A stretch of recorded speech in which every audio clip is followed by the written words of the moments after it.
மகாபாரதத்துல குருக்ஷேத்திர போர் முடிஞ்ச உடனே கிருஷ்ணரும் அர்ஜுனரும் தேரை விட்டு கீழே இறங்கவே இல்லையா? இதுக்கான காரணம் என்ன அப்படின்னு தெரியுமா? வாங்க இந்த வீடியோல தெரிஞ்சுக்கலாம்.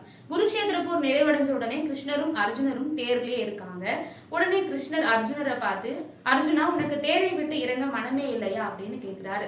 அர்ஜுனர் கிருஷ்ணரை பார்த்து, நம்முடைய குல வழக்கப்படி வெற்றி பெற்றவரை தேரோட்டி தானே கைப்பிடிச்சு கீழே இருக்கணும், நீங்க எதுக்கு என்ன இறங்க சொல்றீங்க அப்படின்னு கேட்கிறாரு.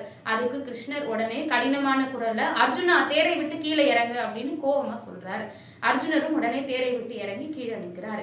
அர்ஜுனர் போன உடனே கிருஷ்ணரும் தேரிலிருந்து இறங்கி வந்து கீழே நிற்கிறாரு.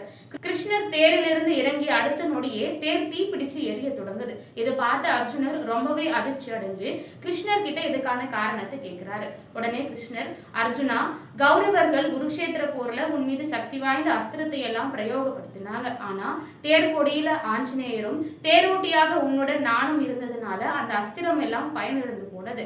ஆனால் தேர் முடிஞ்ச உடனே ஹனுமனும் இறங்கி போயிட்டாரு. நானும் இறங்கி இருந்தா தேர் தீ பிடிக்கும் பொழுது நீ அதுல சிக்கியிருப்ப.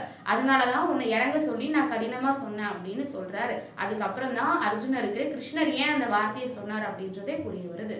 இது போன்ற ஆன்மீக தகவல்களை தெரிஞ்சுக்க அறம் ஆன்மீகத்தை சப்ஸ்கிரைப் பண்ணுங்க.